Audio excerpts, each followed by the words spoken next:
আসসালামু আলাইকুম সবাইকে আমাদের আরেকটা নতুন ব্লগের শুভেচ্ছা। আশা করি সবাই ভালো আছেন, সুস্থ আছেন। আমরাও এখন আলহামদুলিল্লাহ ভালো আছি। এই যে আরবির বাবার ফুল গাছ, এই গাছেও কলি।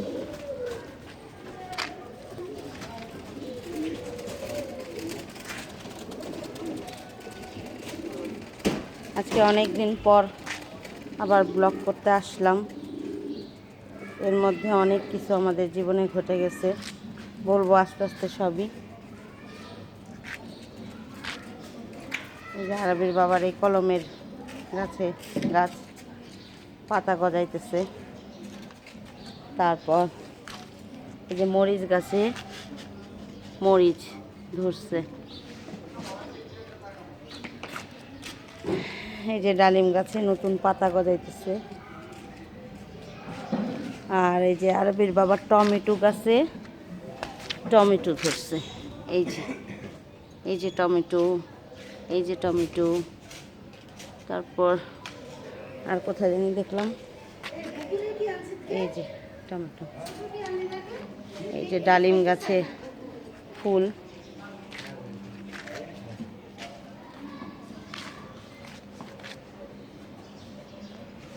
তারপরে বেগুন গাছেও ফুল আসছে। এখন বেগুন এখনো ধরে নাই, এই যে ফুল। আর এই পেয়ারা গাছেও নতুন কচি পাতা গজাইতেছে। এই গাছেও ফুল আসছে, কিন্তু টমেটো এখনো ধরে নাই। এই যে বড় ভাবি আছে, আরবি আছে, আয়াতও ছিল এতক্ষণ। আয়াত নিচে ওর বাবার কাছে চলে গেছে। এতদিন ভিডিও করতে পারি নাই, কারণ আরবির বাবা অসুস্থ ছিল। গত 16-17 তারিখে মনে হয় লাস্ট ভিডিও করছিলাম। 17 তারিখে আরবির বাবা অফিস থেকেই অসুস্থ হয়ে বাসায় আসে। তারপর পরের দিন 18 তারিখে আরবির আব্বার অবস্থা অনেক খারাপ হয়ে যায়। 18 তারিখে আমরা হাসপাতালে যাই। হাসপাতালে যাওয়ার পর পরীক্ষা নিরীক্ষার পর মানে ডাক্তার বলে যে ওর আরবির আব্বার হার্ট অ্যাটাক হয়েছে, অনেক বড় ধরনের এই হার্ট অ্যাটাক হয়েছে। ওর তো আগে থেকেই 3টা ব্লক ছিল, সেগুলো মেডিসিনের মাধ্যমে আজকে 6 বছর ধরে চিকিৎসা চলতেছিল ইন্ডিয়াতে। এখন এই গত বছরও সেই জানুয়ারি মাসের 18 তারিখে হাসপাতালে ভর্তি ছিলাম নানান সমস্যার কারণে। এই বছরও ঠিক 18 তারিখে আরবির আব্বার হার্ট অ্যাটাক হলো। 6 বছর আগে 2021 সালে সেই জানুয়ারি মাসেই আরবির আব্বার প্রথম হার্ট অ্যাটাক হয়। এই দ্বিতীয়বার হার্ট অ্যাটাকও হলো এই জানুয়ারি মাসেই। এই যে আরবির বাবার কবুতরগুলি আজকে 16 দিন আরবির বাবা 16 দিন, 16 দিন ওদেরকে দেখে না। এখন একটু একটু করে ভিডিও করে নিয়ে যাই, ও দেখে। আজকে বললো একটু ব্লগ করো, আমি টিভিতে দেখবো। এই যে ওর কবুতরগুলি ওর অনেক শখের, কিন্তু আসতে পারতেছে না। সবাই আরবির বাবার জন্য দোয়া করবেন। 18 তারিখে রাত্রে বিকেলবেলা আমরা মানে প্রথমে বারডেমে যাই, যেহেতু ডায়াবেটিসের রুগী। হ্যাঁ হ্যাঁ কী করবা, দাঁড়াও আমি রাখতেছি। 18 তারিখে হাসপাতালে ওখানে যাই। ওখানে যাওয়ার পরে ওর হার্টের যে পরীক্ষাটা হয় সেটা অনেক বেশি আসে, যেটা একটা সাধারণ মানুষের থাকে 58, ওর প্রায় 25,000। মানে ডাক্তাররাও অবাক ছিল যে কিভাবে এই রুগী এখনো দাঁড়ায় আছে। তারপরে ডাক্তার বলল যে আমরা ওনার আইসিইউ সিসিইউ সাপোর্ট লাগবে, কিন্তু আইসিইউ সিসিইউ বারডেমও ছিল না, কার্ডিয়াকেও ছিল না, কোথাও ছিল না। হৃদরোগে যাই অ্যাম্বুলেন্সে করে, হৃদরোগে যাই ইউনাইটেড হসপিটালে যাই, কোথাও আইসিইউ সিসিইউ খালি নেই। আসলে শীতকালে হার্টের রোগটা অনেক বাইরে যায়। এর জন্যই মানে এত রুগী মনে হয় যেন হার্টের রুগী সব হাসপাতালের ভিতরে অন্য কোনো রুগী নেই, সব হার্টের রুগী। এই যে বাচ্চাগুলি আমার বড় হয়ে গেছে কত, তারপরে যেভাবেই হোক অনেক কষ্ট করে ল্যাবের হসপিটালে সিসিও পাই। তারপর এই যে এটা, তারপরে সিসিউতে ভর্তি হই 18 তারিখ রাত্রে 11টা 11:30টার সময় সিসিউতে আমরা ভর্তি হই। তারপরে রাত 1টার দিকেই ওকে রিং পরানো হয়। তারপর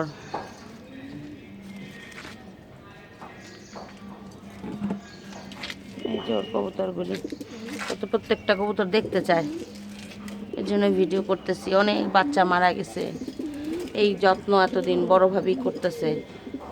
আরবি তো আমার সাথে হসপিটালে ছিল, আরবিও হেল্প করতে পারে নাই।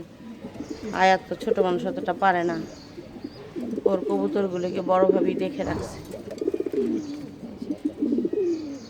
এই যে ঘুঘু, এখানে 2টা ঘুঘু ছিল, একটা ঘুঘু মারা গেছে, তারপর এখানের একটা ঘুঘু এখানে নিয়ে আসছে।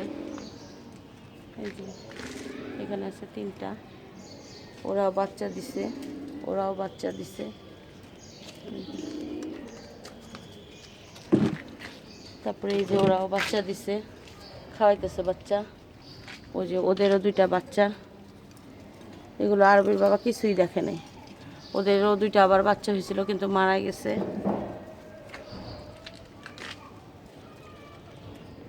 এই বাচ্চাগুলো বাঁচবে কিনা কে জানে। যাই হোক, তারপরে 21 তারিখে আমাদেরকে রিলিজ করে দেয় বুধবার দিন। রবিবার দিন আরবির বাবাকে রিং মানে যেদিন হার্ট অ্যাটাক হয়েছে ওই দিনই রিং পরানো হয়েছে। তারপর 21 তারিখে বুধবার দিন বাসায় চলে আসি। তারপরে মাঝখানে একদিন বৃহস্পতিবার বাসায় ছিলাম। শুক্রবার দিন আবার রাতে খাওয়ার পর শ্বাসকষ্ট, বুকে চাপ, আবার সেই হসপিটালে যাই, আবার সেই সিসিউতে। তারপরে একদিন পরে পরীক্ষা নিরীক্ষার পরে ডাক্তার জানায় যে হার্ট ফেলিউর হয়েছে, মানে হার্ট 40% কাজ করে। তো যাই হোক, এভাবেই চিকিৎসা চলে। পরে 28 তারিখে আবার আমরা রিলিজে এই বুধবার দিন বাসায় আসছি। এখন অলরেডি 2 সপ্তাহ চলে গেছে, 3 সপ্তাহ চলতেছে রিং পরানোর পর। অন্তত 4টা সপ্তাহ 1 মাস একদম বেড রেস্ট। অত ছাদেও আসতে পারে না, ও শখের কবুতরগুলিকে দেখে না, মানে অস্থির। অনেক দিন আপনাদের সাথেও কথা বলা হয় না, ভাবলাম আজকে একটু করলে ও দেখতে পারবে, আপনাদেরকেও জানানো হলো। সবাই দোয়া করবেন আরবির বাবার জন্য। আমার বাচ্চাগুলি ছোট, বাচ্চাগুলোর জন্য যেন আল্লাহ ওর হায়াতটা বাড়ায় দেয়, সুস্থ রাখে।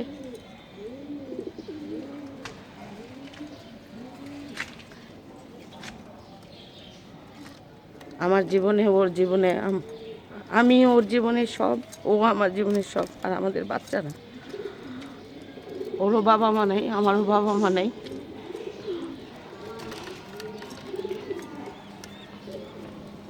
তাই ওকে অনেক কথা বলে ফেললাম, শেয়ার করলাম আপনাদের সাথে। আজকে আর অন্য কিছু দেখাইতেছি না ইচ্ছা করেই। ওর কবুতরগুলিও দেখা গেছে, ওর কবুতরগুলো মনে হয় কাঁদতেছে ওর জন্য। ওরাও জানি কেমন হয়ে গেছে। আসলে মালিক না থাকলে আরবির বাবার মতো যত্ন তো আমি করতে পারতেছি না। আমি সংসারের সব কিছুই তো এখন আমাকে একা হাতে দেখতে হইতেছে। ইনশাল্লাহ ও সুস্থ হয়ে উঠলে ও আবার সব নিজের মতো করে করবে। এই যে এখানে 4টা ঘুঘু ছিল, তা ওই ওরা খুব চঞ্চল, খাবার দিতে যেয়ে একটা ঘুঘু চলে গেছে। বড় ভাবি তো ভয়ে শেষ, দেবর দায়িত্ব দিছে এগুলি দেখে রাখার। একটা কুকুর চলে গেছে, দেবর জানি রাগ করবো না মন খারাপ করবো। পরে আরবির বাবাকে বলছি, পরে আরবির বাবা হাসে, বলে যে ভাবি যে আমার এগুলো দেখে রাখছে এই তো অনেক।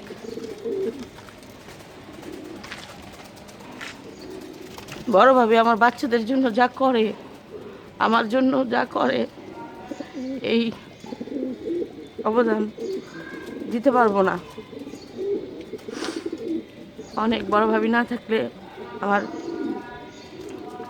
মেয়েটা, মানে আমার মেয়েটারে যেই যত্ন করে বুকে আগলায় রাখছে, আমাদের সবাইকেই আগলায় রাখে। তারপরও আপনারা আমার বড় জলের জন্য দোয়া করবেন।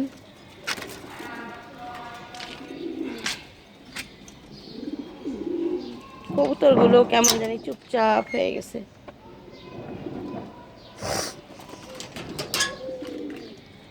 এই যে ওর বাগান, এগুলো আজকে ভিডিও করতেছি শুধু ওর জন্যই, ও যাতে দেখে। এখন আলহামদুলিল্লাহ অনেকটাই ভালো আছে, বাকিটা আল্লাহ তালাই ভালো জানে আমাদের ভাগ্যে কি আছে। তো আজকে আর ভিডিও বড় করি না, সবাই আমাদের জন্য দোয়া করবেন, আমার ছেলে মেয়েগুলোর জন্য দোয়া করবেন, যেন ওদের জন্য আল্লাহ যেন অন্তত ওর বাবাকে সুস্থ করে দেয়, ওর বাবার হায়াত বৃদ্ধি করে দেয়। এই যে বড় ভাবি লেপ রোদে দিতেছে। কালকে রাতে কিন্তু অনেক গরম লাগছে ভাবি, তোমার কাছে লাগছে? হ্যাঁ, আমার অনেক গরম লাগছে, মানে আলসামির জন্য ওইটা ফ্যান ছাড়ি নেই। হ্যাঁ, কিন্তু কিচ্ছু গায়ে দেয়নি। বড় ভাবি লেপ রোদে দিতেছে, লেপ তুলে ফেলবে। তো যাই হোক, আজকে আর ভিডিও এ পর্যন্তই থাক।